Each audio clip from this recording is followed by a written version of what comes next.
పరిశుద్ధ గ్రంథమైన బైబిల్లో నుండి జకర్యా గ్రంథం 8వ అధ్యాయం 13వ వచనాన్ని నేను చదువుతూ ఉన్నాను. యూదా వారలారా, ఇశ్రాయేలు వారలారా, మీరు అన్యజనులలో ఎలాగున శాపాస్పదమై ఉంటిరో అలాగే మీరు ఆశీర్వాదాస్పదమగునట్లు నేను మిమ్మును రక్షింతును. భయపడక ధైర్యము తెచ్చుకునడి. చదవబడి లేఖన భాగం ప్రభు మనందరి వినికిల్లో జ్ఞాపకం చేసుకుని ఈ లేఖనం ద్వారా చదవబడిన ఈ మాట ద్వారా వాగ్దాన వాక్కు ద్వారా ప్రభు మనందరి హృదయాలను తెప్పరిల్ల చేయునుగాక. ఆమేన్.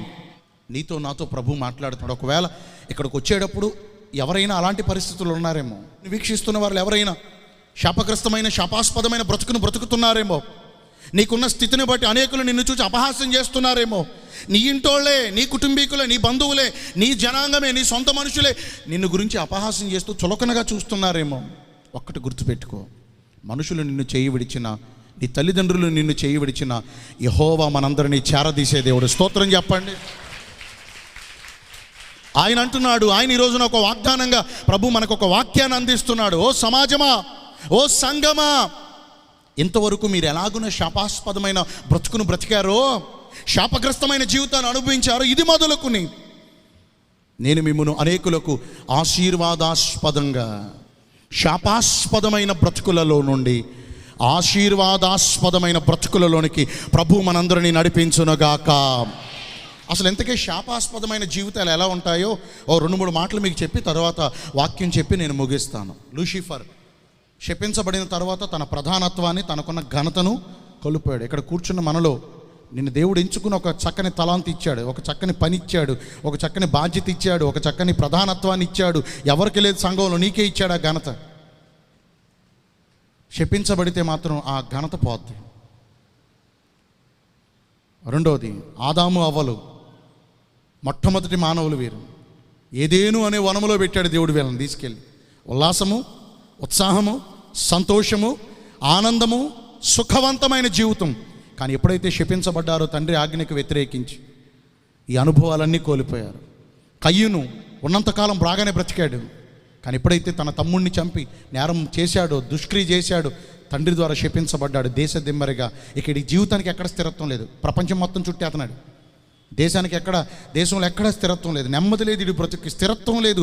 అస్థిరుడుగా, తిరుగులాడువాడిగా, నెమ్మది లేని జీవితాన్ని, ప్రయాసకు తగిన ప్రతిఫలాన్ని పొందలేని జీవితాన్ని జీవిస్తున్నాడు. ఇక తర్వాత ఆకాను జీవితాన్ని మనం చూసాం. ఇశ్రాయేలు సర్వ సమాజము వాగ్దాన భూమికి వెళ్ళి దేవుడిచ్చిన స్వాస్థ్యాలు అనుభవించారు. కానీ ఆకాను తన కుటుంబం మాత్రం వెలివేయబడిన వారై, విసర్జించబడిన వారై ఆకోరు లోయలో రాళ్ల సమాధి చేయబడ్డారు. ఈరోజున దేవుడినికి ఇచ్చిన వాగ్దానాలు శ్రేష్టమైన మంచి మంచి వాగ్దానాలు, గొప్ప గొప్ప వాగ్దానాలు దేవుడు మనకి ఇస్తున్నాడు. ఆ వాగ్దాన ఫలమును పొందకుండా మన పైన శాపముండి వాగ్దానాలన్నీ వ్యర్థమైపోయినట్లుగా చేస్తున్నాయి. వాగ్దానం నువ్వు పొందుతున్నావు, అది నెరవేర్పు పక్కనోడి జీవితంలో నెరవేరుతుంది. ఇక 5వదిగా మనం విన్న గెహాజీ, ఏలియా దగ్గర శిష్యరికం చేసిన ఎలీషా 2 పాళ్ళ ఆత్మను పొందుకున్నాడు. ఎలీషా దగ్గర శిష్యరికం చేసిన గెహాజీ 2 పాళ్ళ ఆత్మను పొందాలి, అభిషేకమును పొందాలి. కానీ తనకు అక్కరలేని దాన్ని, దైవజనుడు విసర్జించిన దానిని కావాలని పొందుకుని శపించబడిన వాడే తను, తన కుటుంబం కుష్టివ్యాధితో మొత్తబడి ఆ 2 పాళ్ళ అభిషేకాన్ని కోల్పోయాడు.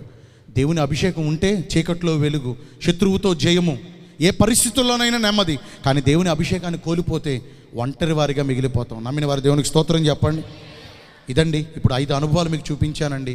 ఈ 5 అనుభవాల్లో ఒకవేళ మనలో ఏదైనా అనుభవం ఉందేమో చెక్ చేసుకోండి ఒకసారి. అవును, మనలో ఏ అనుభవం ఉంది, మనం ఏ పరిస్థితుల్లో ఉన్నాం, మనం ఏ స్థితిలో ఉన్నాం. కంపల్సరీ ఏదో ఒక స్థితిలో ఉంటాం. మనం ఇప్పుడు విన్న ఈ 5 ఏదో ఒక పరిస్థితుల్లో ఉంటాం. అంటే ఈ 5 ఏదో ఒక పరిస్థితి మనలో ఉందంటే మన పైన శాపము ఉన్నట్టే. మరి ఈ శాపము విరవబడి ఆశీర్వాదకరంగా మార్చబడాలా? మీ శాపాస్పదమైన జీవితములు నేటి దినము నుంచి ఆశీర్వాదాస్పదంగా దేవుడు మార్చునుగాక. మరి ఆశీర్వాదాస్పదమైన జీవితం మనకు కావాలంటే మనం ఏం చేయాలి? ఒకే ఒక్క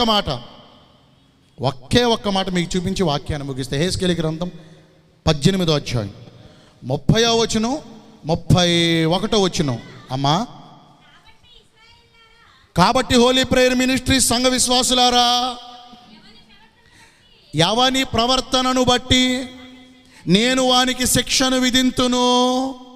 చూడండి ఇక్కడ ఎవని ప్రవర్తనను బట్టి, కాబట్టి ఇశ్రాయేలీయులారా ఎవని ప్రవర్తనను బట్టి వానికి శిక్ష విధింతును, మనసు తిరుపుకుని మీ అక్రమములు